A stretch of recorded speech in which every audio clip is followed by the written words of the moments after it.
Hi, guys. This is Emil from Everything Self. This podcast is about life obstacles, self improvement, self care, self love.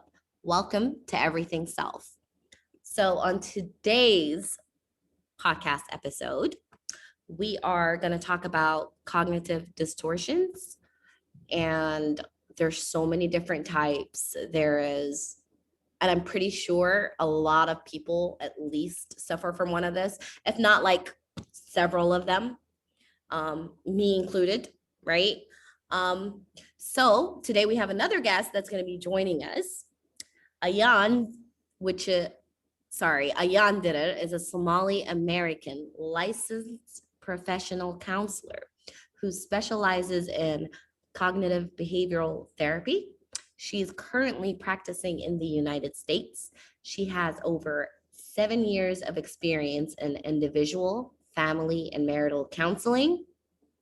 Her therapeutic approach involves meeting clients where they're at and supporting clients with challenging their negative belief systems to help them change how they view themselves.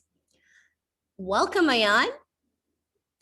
Thank you, Emil. Hello, everyone. My name is Ayan, and I'm so happy to be here on today's episode to talk about, the mind and cognitive distortions and how powerful those can be in impacting us in our daily lives. So thank you so much, Emil, for having me on today. So excited to have you. First of all, I know Ayan personally, so Ayan and me are related. And she's a good friend, more than just family. And so I love what she does. Like I mentioned, she is a licensed professional counselor. And what better person to ask about, what cognitive distortions are. So I'm so excited for you to be here.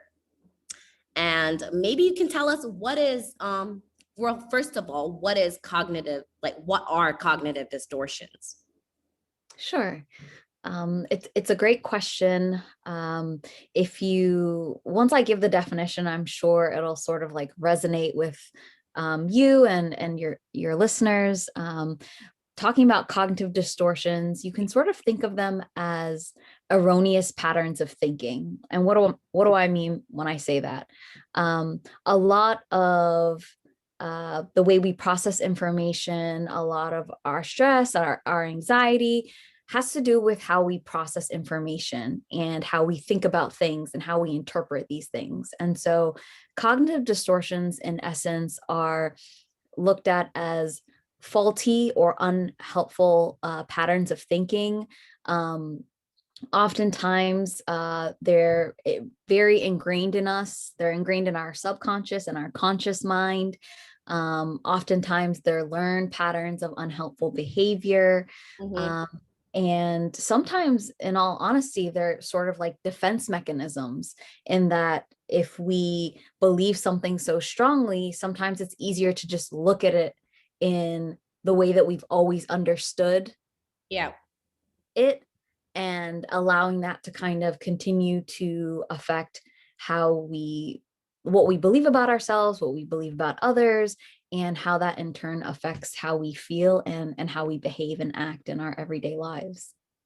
Wow. So it's like everything that's all around you and the way you think and the way you communicate, the way you understand things, the way you process things. So it's pretty much everything. Pretty much. Yeah, that's exactly what I figured it is, because I mean, if it's the way you perceive things and it's, the way you respond to things and it's the way you process things, then it is pretty much everything, which I think is so important for people to know, because to be honest, I didn't even know that all the following are classified as cognitive distortions, right? Like I started searching why people do what they do, or why you're in so much of a habit of to do certain things, even though you want to make the change. Until I started searching what subconscious minds was, I didn't even know what cognitive distortion was. Mm-hmm. So it kind of makes sense now that I, and I'm Sure, I'll learn more as we're talking. So you're telling me there's so many different types, right? Yeah, there's in within the theoretical model of cognitive behavioral therapy, which is sort of what I specialize in, and Mhm. it's really helpful. It's a really helpful therapeutic model that a lot of therapists and counselors like to utilize because it really helps at kind of getting to the root cause of things and Mhm. better understanding why we think, feel, and behave the way that we do. And that's always linked back to how do we process information? How do we interpret things? How do we think about the things that happen to us and really understanding that at its core? And so there's a few different types of categories of cognitive distortions, and we can sort of go through the list a little bit and definitely chime in if there's anything that I can certainly share if there's anything that I feel like I'm sort of it's a go-to for me, or anything that sort of resonates with you. Oh, that's interesting. So you knowing, what it exactly is, and this is your field, and you help people with, you know, this type of thing. It's a human thing, isn't it? So I mean, you suffer, or maybe not suffer, but like you can resonate with some of the things that is cognitive distortion, right? Absolutely. I don't think it's anything that really any of us can escape, whether it's through our experiences or the way that we've been raised, or just the way that we've learned certain types of behaviors, or learned certain things about ourselves, or even who we think that we are as people and how we fit in this world. We're all sort of impacted, just like anyone can experience stress, anxiety, depression, based on like the different Right. experiences and obstacles that they have.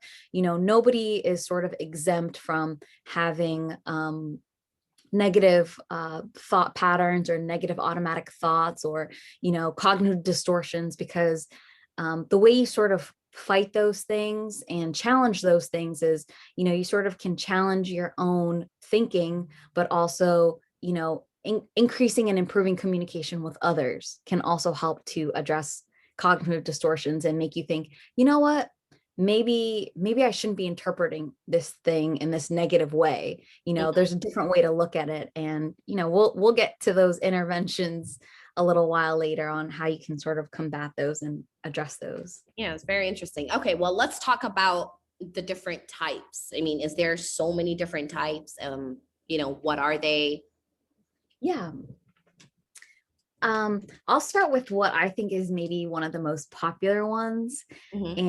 and popular not in a good way, but Okay. one type of cognitive distortion that I think a lot of people can sort of relate to is what we call all or nothing thinking.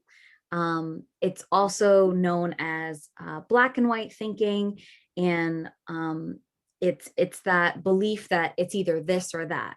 You're either good or you're bad. There's this inability or unwillingness to kind of see the shades of gray in between.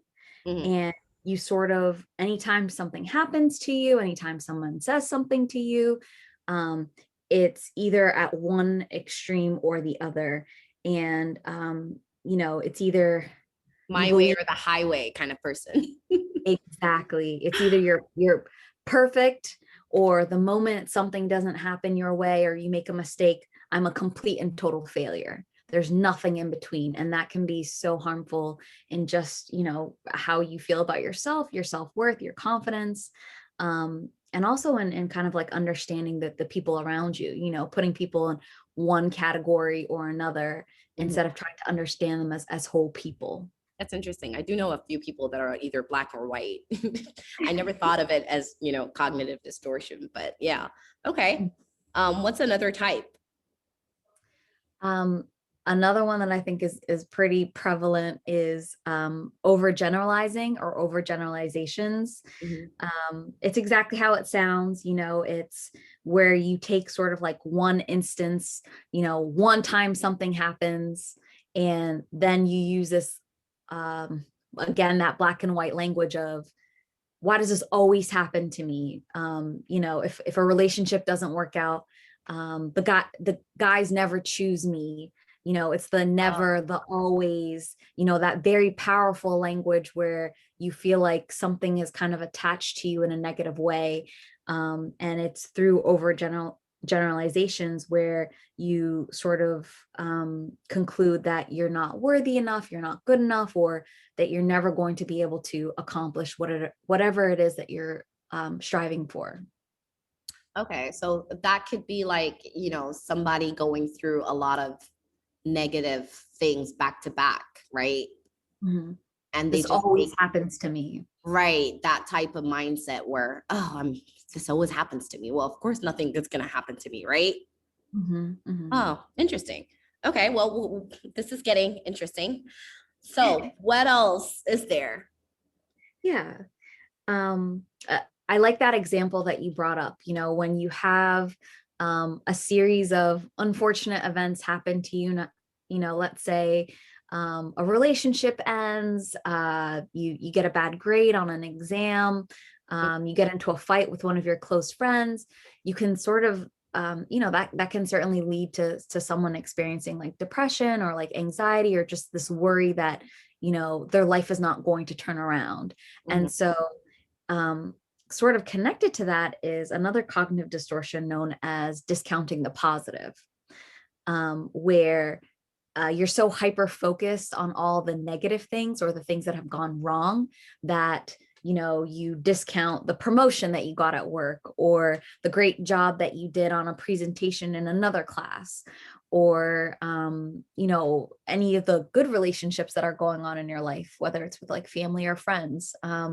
Discounting the positive definitely happens pretty often, and it can be hard to sort of challenge that cognitive distortion in that when you're so hyper focused or impacted by like really emotionally charged events in your life, Mhm. because if you think about it, how often do we, when something good happens to you in your life, for example, Yeah. and versus something bad, when something bad happens to your life, everybody wants to tell everybody about it. And so everyone's so hyper focused on it. They're looking for support, they're looking for solutions, they're looking for Mhm. empathy. How often do we go and share the positive or the great things that are happening to us in our lives? Very rare, actually. Yeah. So, Yeah. That could that be with a lot of the way you were, raised. Don't share all the great things that are happening in your life as well. right. Eyeing, bad Yeah, eye. yeah, yeah. You get the evil eye and all that. I consider myself, I didn't even know this was a cognitive distortion, but I definitely can relate to discounting the positives, Mhm, because sometimes I have to check myself.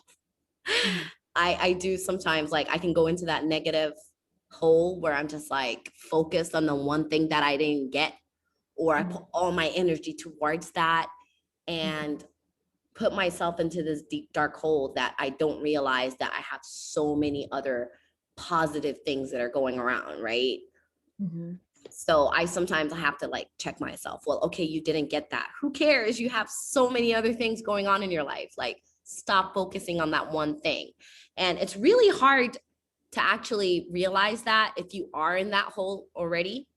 mhm, So it's very hard because you just focus on all the things that you don't have mhm, versus the things that you do have. And I think that's where my aha moment was because I suffered from postpartum depression for a long time, probably like for up to the point that my daughter was a year and a half, and I mhm, couldn't shake it. So it was like postpartum depression leading to regular depression, leading to that hole.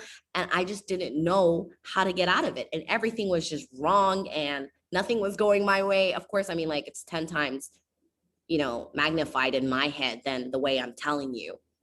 But yeah, that's what kind of made me, kind of like slowly drag myself out of that hole, was looking at, well, you're healthy, you have a lot of people that love you, you have a daughter that's healthy and that loves you, you have an amazing house.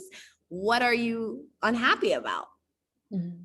So, I mean, that's when you actually start asking yourself those tough questions. Well, what would you like to achieve that, you're not achieving? Okay, well, that's one thing. Look at the other things that you've kind of achieved. So I feel like I definitely can relate to that cognitive distortion part. So, enough with me. I'm pretty sure a lot of other people suffer from this as well. Mhm. What other, cognitive distortions are there? Mhm. Um, Another one that's sort of like connected, and you start to sort of see like a theme with all of these ones, right? They're sort of connected, but they're a little bit different, and just the way that you sort of process the information, or the way that you look at situations. So Mhm. along, connected to discounting the positive, there's also what we call magnification or catastrophizing Uh-huh. and minimizing. So with either magnifying or minimizing situations, it's also connected to discounting the positive, but you're also magnifying in some ways the negatives that are happening. So, for example, you may like exaggerate or minimize the meaning, importance, or likelihood of something happening to you. So, you may let's say you're up for a promotion at work, and you have like a really big project that you're going to be presenting on, and for whatever reason it truly just doesn't go the way that you expect it to, and so Right. you may magnify how much weight that one presentation is going to have that didn't go well, and minimize you know who you are as an employee overall. Great Yeah. attendance, doing your work all the time, great relationship, great reviews from your boss from previous years, but yet you're so hyper focused, or you're catastrophizing this one event that happened in this one moment of time, Right. and you're allowing it to kind of skew who you think you are as an employee, or who you are in this workplace environment. Interesting. Yeah, you're kind of right. A lot of them do somehow connect with each other. Mhm. Yeah. So is there, how many different types are there? Probably more than we have time to discuss today. All right, let's focus on the ones because I'm pretty sure this is number 4 or 5. But so Yeah, all right, let's talk about another one that you feel like, a lot of us probably, deal with. yeah. There's two more that I think are really important for us to maybe touch upon, and that even I can sort of connect to it in different ways. The first one is should statements. Mhm. So it it's a very this to me is kind of one of the, along with some of the others, but I think should statements for me personally and in general, I think are particularly damaging distortion. Mhm. um, these should statements are statements that sort of make you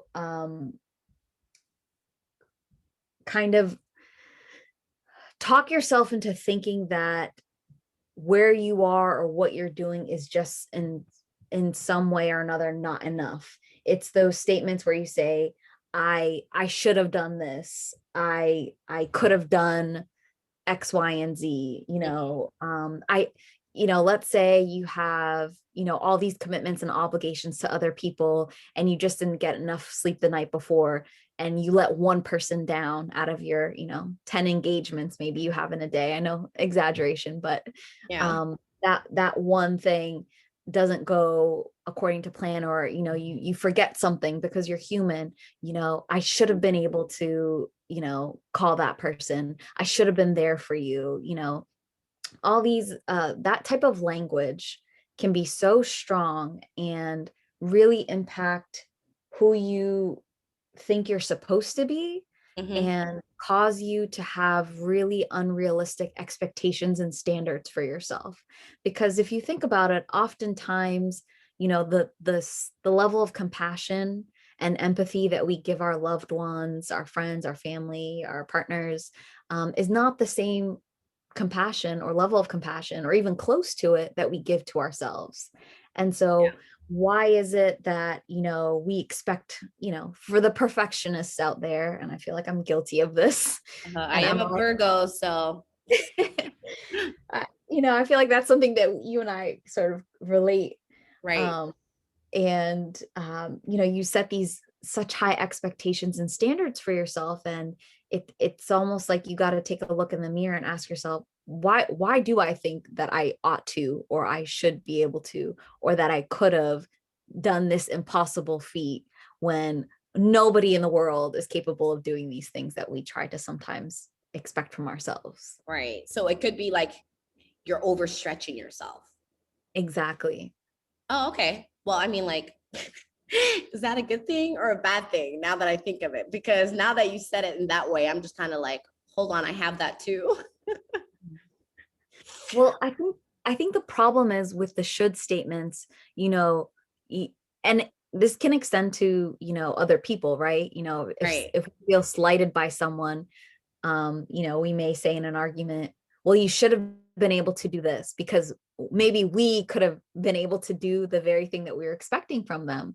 But we have to allow people to be who they are. We can't impose the same expectations that we have for ourselves on others. And that's, something that you sort of learn as you develop, healthy relationship skills. But the problem with the should statements is, um, sort of the overcritical nature of those statements on yourself, on your self-esteem, on your self-worth, and on yeah, your confidence and your ability to kind of achieve the things that you want to do, and in sort of framing the person that you want to be in the world.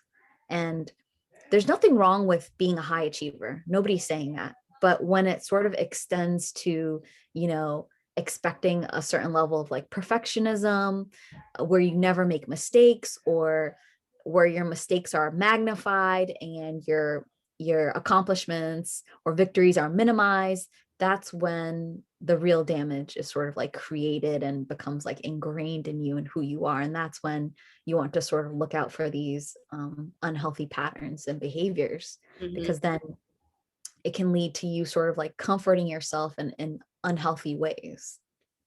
interesting.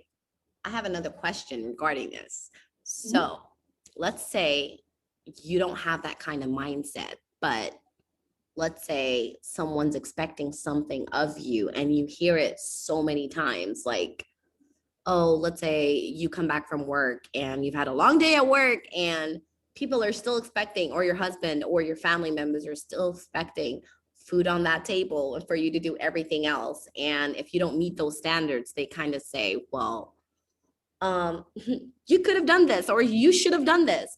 Does it eventually lead you to actually believe it yourself? Absolutely. And, you know, conversely, ML, you bring a really great point, because if you already believe in your own brain that you should be able to do these things, and Mhm. then you hear that critique from your loved ones, well, why isn't dinner on the table? Well, you should have been able, you've been home for an hour, you should have been able to do something. It Right. magnifies the impact of that statement on how you feel and what you think about yourself. And feeling like you're a failure, or you're not like meeting these standards, not just the standards that you have on yourself, but maybe even like the standards or expectations that others have put on you. And that can lead to resentment, that can lead to really unhealthy relationships, um, a whole slew of things. Wow, that's interesting. Yeah, because I do Yeah. know a lot of people um deal with that. Like let's say I haven't been working for a while, so A, B, C, D has been done all the time. But now that, because, dealing with COVID at these times, a lot of people probably got laid off. Um, Mhm. and some people are going back to work. So you're not meeting all the expectations that you've been previously meeting, or in general, let's just say, you have more tasks to accomplish, and then, people expect you to do what you've already been doing. And so that can trigger and start all that negative pattern in your brain, which also leads to you actually, um, if you have loved ones, you're not going to say, well, I can't do this, right? You're going to try to meet what meet those standards that you've set yourself. Mhm. So, that's a little tough one. This is where, boundaries are so important because, if you thinking along the lines of the power of these different types of cognitive distortions, especially with the should statements and, expectations that loved ones may place on you, because you've always, maybe been able to like manage all these expectations that others have had of you. It's so important to know what healthy boundaries are. It's so important to be able to say no. It's unhealthy if all you ever say is yes, because you kind of have to stop yourself and ask yourself, why am I sort of overexerting myself or pushing Mhm. myself to like the point of exhaustion mentally and physically and emotionally. um what sort of unrealistic ideal am I perhaps chasing, or is it a Something else, moment? someone put it on you. Exactly, that too. Interesting. Right. Okay. Is there any other cognitive distortions that we should talk about? Um, the last one that I think is sort of important to mention is, and it's a really great one in this social media era, is personalizing or personalizations. Mhm. And this particular cognitive distortion involves taking every little thing, every bit of information or event that happens personally, or assigning some sort of blame to yourself without any logical reason to believe that you are actually the person to blame. Does that does that sound familiar? Yeah. 'Cause- Listen, I probably need some therapy after this. Like, you're pointing out a lot of things. I'm just kind of like, whoa, I think I suffer from 3 of these. I don't even think I want to go through the rest of the list. it Oh can my be God. overwhelming when you hear all of these things all at once, because it really sort of forces you to think, wow, I've done that before, and all of these, it's normal. The thing is, ML, the point of bringing these up is not to, they're called erroneous patterns of thinking. It's not to say that, you know, anyone who suffers from some of these distortions is a bad person, not intelligent, or anything Right. like that. It's more so the way that we've maybe been like conditioned to process information. Right. And, the great thing about it is we can unlearn some of these behaviors. We can unlearn and change the way that we process the information and the way that we think about these things, so that they no longer have such a strong hold on our lives. Mhm. um what I like, I can definitely relate to personalization as well. I mean, I think, um depending on the way that people have grown up, if you're someone who's sort of sensitive or even emotionally intelligent, Mhm. and can is like really compassionate and really good at kind of being there and supporting people, growing up in a Somali household, Yeah. as the eldest daughters, you're kind of sort of put into that role whether or not you want to be, and it's very maternal, and you're a mom and you're a wife, and so Yeah. it's so it's almost like other people's feelings are already put into your hands whether or not you want them to be. Oh And goodness. So many. uh, so with personalizing, you could, in the age of social media, I was making a joke in the beginning, but Mhm. you may see someone like retweet a meme, or maybe like someone that you're dating might post something, and you sort of wonder like, oh my God, is that a subliminal tweet? Was that at me? Oh my Um, God. Yeah. if you're having like an issue with one of your girlfriends or like a family member, people have a right to express themselves in any way that they want to. But sometimes you kind of see these subliminal messages, and sometimes they are, directed at you, and they do have, maybe you did something to another person and they are rightfully and truthfully upset with you over it. But the thing with personalizing is where it becomes dangerous is when you take responsibility for all the negative emotions around you. whether that's with your family, your husband, your kids, your coworkers.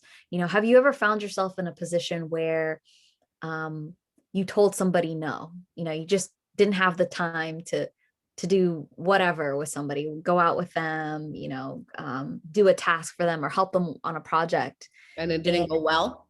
where it didn't go well, they got upset. Yeah. And you tend to like feel a little bit of blame. You tend to feel a little bit of shame or guilt around it Right. because they're upset with you, but other people's emotions are not our responsibility. They're okay to be upset, but Hmm. we also have a right to say no and protect our energy and protect our time. And just because someone says no doesn't mean and gets upset, just because we say no and someone gets upset about it, we shouldn't automatically think, okay, this is a conditional relationship or this is transactional. I have to do stuff for you in order for the relationship to kind of exist and operate. What happened to this idea of like conditional love or relationships without conditions? Just because you and I get into a disagreement or I do something that you don't like, if the relationship ends because of it, was it really a relationship that was worth preserving? Of course. True. Good point. I probably feel guilty if it's one of my parents. That parental guilt is very real. Yeah, because I am like, well, I'm not the oldest child. I'm the second oldest, but of course, being the female, technically you are the oldest. Yeah. So if my parents ask something of me, I feel like I have to do it. Mhm. And if I say no and they feel some type of way, that just automatically makes me feel guilty and shameful. So I find some sort of, way to just get it accomplished and just get it done with. So I don't hear, Mhm. I don't hear what they have to say right after. So it's just like, it turns into this, yes, okay, yeah, sure, whatever you want. Let me just take that care of that. Because then I think about it and I'm like, if I don't do it, then I don't know if the rest of my siblings will do it. And, they ask me, so I might as well just do it. Mhm. And of course, like you said, it does tend to um, make you feel guilty or shameful for saying no. So that's a tricky one too. How do you navigate that? Because like I feel like it's easier for me when it comes to friends. Mhm. Like I could be like, well, no, I'm busy. I'm sorry, I can't do it. Right. Mhm. Like you said, I mean, as if my relationship ends with you, was it, really a relationship? But what do you do when it's actually a family member that even if you say no and they're upset, you still have to see them in family functions Mhm.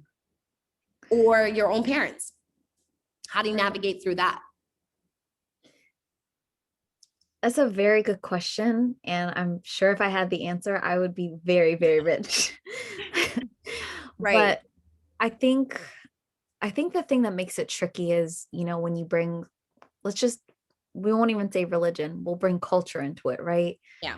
There's certain cultural expectations in how we view or we revere our parents, and you always want to make sure that you respect them, and they've provided you and provided us with like so much our entire lives. And so on the one hand, there's that like sense of duty and that sense of like honor to make sure that we're always there and always providing Yeah. and protecting and taking care of our parents, and not saying, you grow up learning you don't say no to your parents. Hmm. You're obedient, you do as they need, and you be there for them like they've always been there for you.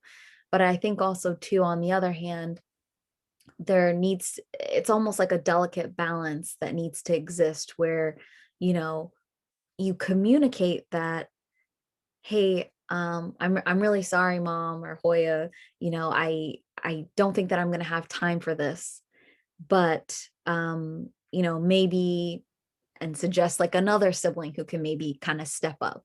Because I think sometimes and here's like another cognitive distortion that may exist in this example. We sometimes think because, maybe you've always played that role within your family unit or Right. your family dynamic. And you always think, the guilt may come from, if I say no, nobody else will step up. But conversely, what if you said no and you stepped back? Would that leave the opportunity for someone else to step up? It's possible, but I don't know if, you know, we give enough of those opportunities to kind of see what would happen. Right. And that's probably something I've, done as well, because I'll just be like, let me just get it over with, Right. because I'm pretty sure the rest of them would not do it exactly in the same way they would want. And it's probably because my parents are so used to asking me that sometimes, they'll just rather for me to do what they're requesting of me, because they're so used to me being there and doing it in the same way they want me to do whatever it is, Mhm. rather than, trusting somebody new or another sibling to do it. But that kind of makes sense, right? Yeah. Interesting. So personalization as well. I kind of looked into it as well. It could also come with a lot of the blame. Mhm.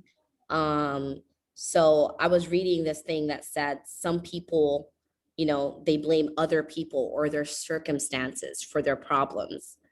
And they kind of overlook ways that may be contributing to the problem. So, for example, saying the reason my marriage is so lousy is because my spouse is totally unreasonable. Mhm. So, blame usually doesn't work very well, because other people will resent you just, tossing it all right on them. Because what happens is usually they just toss it back on your lap, right? Right.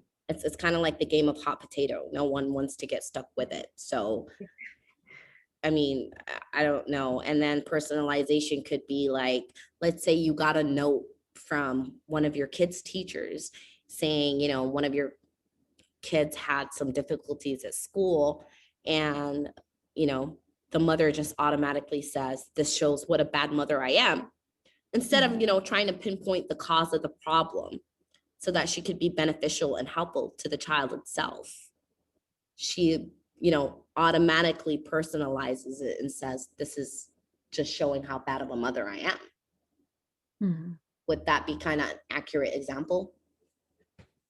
Yeah, I mean, you're looking at it from sort of like the other side of the coin with personalizing, right? Mhm.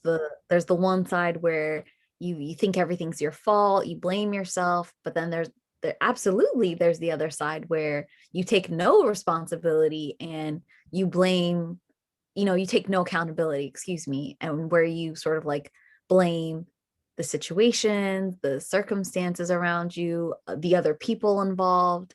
And that can also be a little dangerous because, that's when you sort of want to ask yourself, you know, am I, is this, what does my reality really look like? Is this really a true picture or depiction of what's going on? Or do I need to look at it from a different lens so that I can have healthier communications and so that I can have um, healthier relationships with the people involved, so that I'm not, always looking at it from the kind of like that, maybe like that victim mentality Yeah. where again, this this always happens to me. People Hmm. are always doing these, negative or these bad things to me. Right. Right. Mhm. Makes sense. So let's talk about what are the different, what can we do? Because I mean, like, I'm already suffering from three of these. I mean, thanks for pointing them all out. Better knowing now than, never. But I mean, I didn't even realize half of this was, cognitive distortion. But I mean, hey, we're here to learn, right? Mhm. So, what are different ways that you could deal with this? I mean, like, I heard about, cognitive therapy, Mhm. or I don't know what it's called. Is it called, what is it called, and what's the different kind of treatments that you can, seek? Mhm. You're absolutely right. It's called cognitive behavioral therapy, or CBT. Right. And there are a lot of there's a lot of information out there about CBT. There's a lot of therapists and counselors who um, either use cognitive behavioral therapy as their primary treatment modality, Right. or they use CBT interventions, which can be really helpful, because oftentimes, when we have a hard time sort of like regulating our emotions, they kind of go up and down. If we suffer from like anxiety, depression, not necessarily, it doesn't have to be like a clinical diagnosis, but everybody experiences some level of anxiety. Everyone experiences some symptoms of depression, from Right. time to time, right? No one's saying you need to have these clinical diagnoses to kind of have CBT work for you, Right. but what can be, I think the power in using CBT or cognitive behavioral therapy or the interventions of CBT is that, you can address, you can talk about, past traumas, right? Yeah. And you can, learn to like forgive or like move on from those things. If you're hyper focused on like the future, you can use like mindfulness techniques to kind of have you be more present and focus on like the here and now. But I think the power in CBT is that you challenge potentially damaging patterns of thinking that affect your daily life. If you think about it, every day from the moment you wake up, there's thoughts in your head, right? Yeah. Most of us have thoughts in our head. Right. There's information that comes at us. When I say information, I mean from your first interact, if you're married, your first interaction with your spouse in the morning, or your children, or your commute into work, the different stuff that happens at work when you come home from work. You're constantly thinking about different things, you're processing the events that happen to you, you're responding to those events as well, and interpreting the different interactions that you go through each day, right? Yeah. And so the way you process that information, a lot of that is based on your uh, frame of mind and the thought patterns and the ways that you've already sort of constructed how you process information. And if those patterns of thinking are more skewed towards like the negative, where you're not, you're discounting the positive, or you're personalizing too much, or you're magnifying the negative stuff and minimizing your accomplishments, that's not really a healthy way to sort of live your life. And if you're only looking at things from like a all or nothing type of thinking, black and white, or overgeneralizing, or jumping to conclusions, it can be really hard for you to be trusting of others, be Yeah. trusting of yourself. Um, and so what I love about CBT is that, um, if you work with therapy is a great place to start, not just with like the therapist getting to know you, but the therapist really understanding, how do you view yourself? How do you view yourself in the world that you exist in? And, the different things that happen, what are the important things, or the things that you kind of like hyper focus on? You Mhm. know, is it work that's causing the most amount of stress right now? Are you unhappy at work? Do you feel like you're not, a cognitive distortion that I have is, this thought of, I'm not good enough, right? I'm not, Mhm. sometimes it's like the imposter syndrome, right? Where you feel like you're not competent, or, Right. I've had schooling for X amount of years, but still, well, I know there are people who have like 10 years more experience than I do. And so, whatever it is that's sort of holding you back. And I think if we really all kind of like sit down, whether it's through like journaling, or um, when so I'm sorry, I'm a little all over the place, but if you start your morning with some journaling, or what we call like a thought record, Yeah. I think something that's really powerful, like if you do for like 7 days straight and kind of like reflect on, is every morning you wake up, write down the first 3 thoughts that come into your head. What are you thinking about? Don't grab your phone, don't think about the alarm. Is the first thought, oh my God, I really don't want to get out of bed. Yeah. That's what And it usually is. the next thought is, you're thinking about traffic, and then you're thinking about, oh my God, I have to iron my clothes. These are thoughts that I also have. And so Right. if you write down the 3 things that come into your head every morning for 7 days straight, and Yeah. then sit down after that week and look at those things, it I think that gives you so much insight and power, and kind of tells you, what are you focusing on? Is it more negative? Is it more positive? What are small little things that you can do to tweak it so that you have a better morning.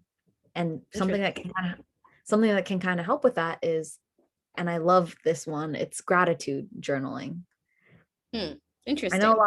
a lot of people don't like to write, a lot of people don't like to journal, and I know it's kind of hard to sit down and force yourself to do it, but you can make anything into a habit. But once you kind of understand, how is it that I start every morning, whether you do it first thing in the morning, which I think may be a little bit more powerful or impactful, or late at night, like at night, right before you go to bed, Hmm. identifying 3 things that you're grateful for and doing that for like 21 days so that it can become a habit. If you start your day, instead of focusing on everything that you have to do and that you don't want to do, and Yeah. switch that to, I'm grateful, the I kind of have sheer blinds in my bedroom. And so every morning when the sun comes in, I feel happy. The sun makes me personally happy. And so if that's one of the things that I identify in the morning, that's going to completely change your mindset so that when if and when bad things or negative things happen to you throughout your day, you're not already starting in a deficit. You're starting in the positives, right? And the day can only it can go up, but it can also go down from there, right?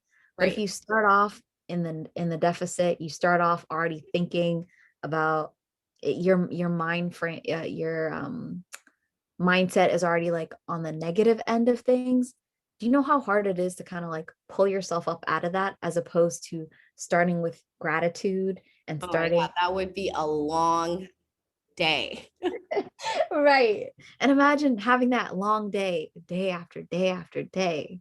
Goodness. It's a hard Yeah, way to that live. makes sense. Yeah. That's interesting. I love that.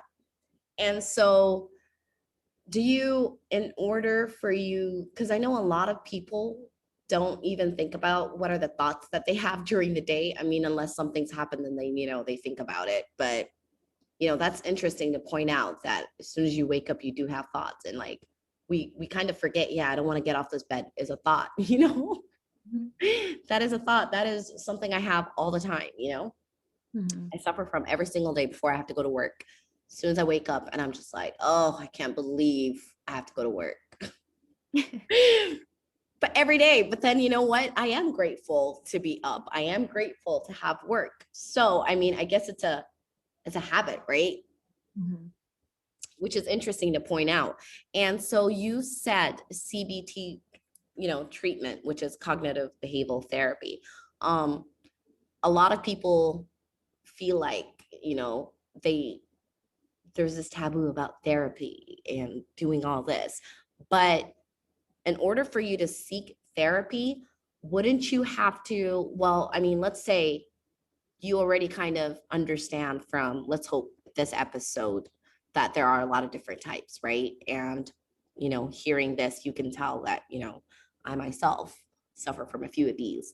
And Ayan being our licensed therapist, said herself that it's normal, right? And she has probably one or two of these, right? Yes. And so, if I was to say, well, I don't want to seek therapy and I really don't feel like I need therapy, which is a lot of people's mindset, Mhm. how do you even start, understanding what to do? So I would say if you at least understand the behavior first, then I don't think that you yourself could process or try to change these things. Whereas a therapist, talking to them, getting to know them, they can identify these easily, as this is their field. Whereas if you were looking to do it yourself, then maybe have a lot of self awareness, pay attention to yourself. And like Ayan said, think about your thoughts, write them down. Maybe then you can establish, noticing a pattern, if that makes sense. So Mhm. what would you say, Ayan, for people that, I am sure a few people would be saying that they do not need to seek therapy. Mhm. What would your input Yeah. be? No, that's definitely a great question. And I I completely understand, the reservations about going to therapy and opening up to a stranger, and finding a good therapist is not easy. I'm going to be completely transparent here. It's almost like, finding a good relationship, right? You want to make sure you find someone that you can sort of relate to a certain degree. Your therapist is of course not your friend or anything like that, but Mhm. I am not embarrassed to say that I see a therapist, even though I'm in the field myself. I think everybody could benefit from having an outside perspective Yeah. and having someone unbiased who has no connection to your life in any way, shape, or form that you can sort of bounce ideas off of. And that's not to say that you can't find that in your friendships, your family relationships, or colleagues at work, but it's a different type of relationship in that, with working with like a licensed professional, um, you know, what I again love about CBT is when you work with a therapist who specializes in cognitive behavioral therapy, the emphasis is actually on helping individuals learn how to be their own therapists, which is, I'm glad you kind of like brought that up, ML. Some people Yeah. don't feel like, I they need a want to therapist. sort of like do it on their own, or they feel like they don't need it. But the Mhm. power in CBT is kind of learning the interventions, learning the techniques, right? And of course, you could be self-taught, but sometimes it helps to have someone kind of guide you and provide you with examples. With CBT, oftentimes, like in session, I have given, my clients, I'll put this in air quotes, homework assignments, right?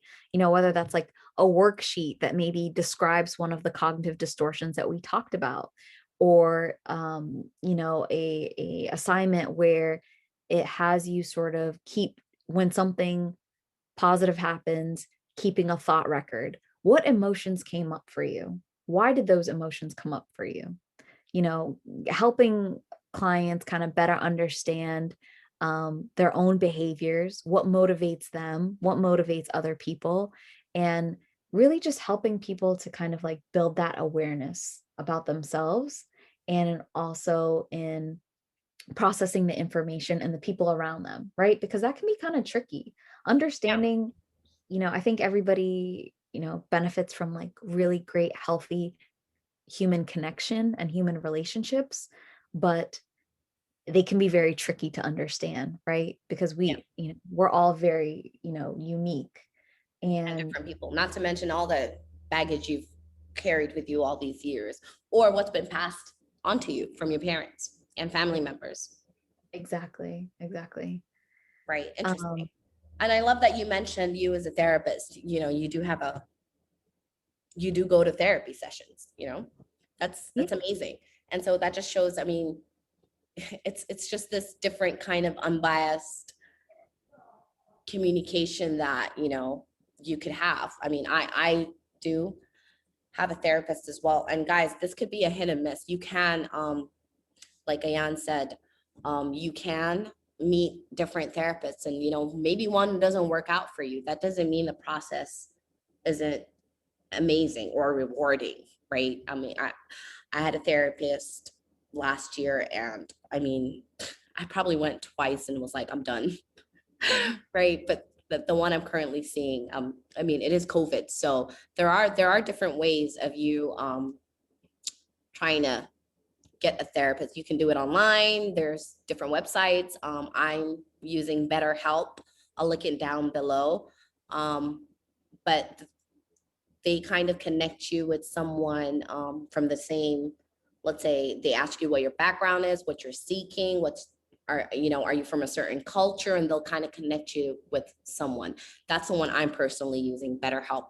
But the therapist I'm with right now, I adore her, right? Like, Mhm. we get each other. She's someone that I can quickly talk to, tell her what my thoughts are, how I'm processing things, what's kind of happened. And so it's like a healthy relationship, and she checks me right away and I like that. Mhm. She does give me, and it's easier to receive it from someone that is unbiased, whereas like us as human beings, when we kind of receive something from like a loved one or your partner, you kind of feel like that's kind of an attack or like a dig. So you don't receive it as well. Mhm. So I prefer people, seeking therapy. And, is there anything else you want to add to this? Yeah. I know that, and I thank you for sharing your experience too, because you're absolutely right. Finding a good therapist or someone that you feel like there's a good connection where you feel comfortable enough to sort of open up can be a bit of a challenge, and it's sort of an ongoing process. But if you're not feeling ready to take that step, because it is a big decision for you to take, what you can do is, there are a lot of like really great podcasts out there, some run by licensed therapists or licensed psychologists. Like one I really like is called, Therapy for Black Girls. There's also the Terry Cole Show. Terry is Terri, Cole, Cole. She's more like a relationship therapist, I would say, based out of New York. Um, so there's a lot of good information out there. There's also, I love, and I don't know if you've read any of her books, Brene Brown. Yeah, definitely. She's awesome. She I love writes her. a lot of, I love like all of her books. One of my favorite books by her is called, The Gifts of Imperfection. And actually, that book sort of goes through some of these cognitive distortions that we talked about, gives really great examples of them, and then also provides examples of interventions and techniques that you can try to utilize to help you, break down some of these, or change some of these thinking patterns. So there is a lot of great information out there if you're more interested in kind of going the self exploration route. Um, Definitely make sure that, I would just recommend making sure that if you're going that route, to kind of vet your sources and make sure that you're going to people who are licensed, or people who, have, I guess, like good reviews, and who are like subject matter experts. Yeah, makes um sense, of course. And because just to mention, we are going to, sorry for cutting you off, Ayan, we are going to link everything down below, all the definition and what the list of, cognitive distortions are, and the book, Mhm. author, podcasts, everything we discuss will be linked down below just so you can be able to access it as well. Is there anything else you wanted to add to it? I feel like, this was a great conversation. I don't even know how long we've been talking, but I personally gained from it.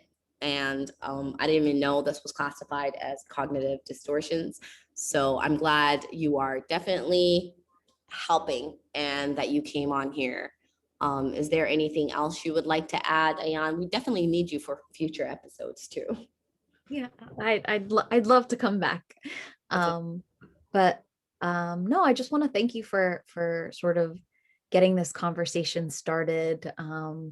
I think there's power in sort of normalizing, um, some of these things that we all sort of go through. I think sometimes, there's a sense of shame in feeling like you're the only person that thinks this way, or maybe you overgeneralize things, or the way we interpret the things that happen to us, and then even text messages, right? the Yeah. way the way we kind of interpret the conversations and the interactions that we have such a profound effect on us that we sometimes don't give credit to. And so I think it's so important to make sure that we all kind of like look at these different things, and the only way that we sort of get better and evolve and really come into, the people that we're sort of like destined to become, Yeah. is by addressing these things. And I just thank you for having me on, and starting the conversation.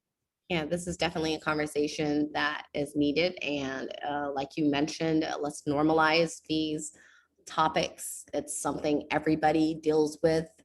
And let's just talk about these things instead of talking about all the nonsense that we kind of are so used to talking about, right? I mean, I don't want to hear about what you went, why you went shopping, what you found. I mean, a lot of people, that's what we kind of normally talk about on a daily basis. So this is a way of discovering, like Ayan said, your best self and, you know, becoming that person. So a lot of self-awareness, self-evaluation, everything self, basically. Mhm. Well, all right, Ayan. Thank you for joining us once again. And everybody, I hope you kind of took something from this. Like I said, once again, we will link everything down below. And, let's start a discussion. Tell me down below, what do you kind of take away from this episode, and what cognitive distortion do you have? Because I know you definitely have one, probably a little bit more like, I do. So let's start this conversation. All right. Thanks, guys. Bye. Bye.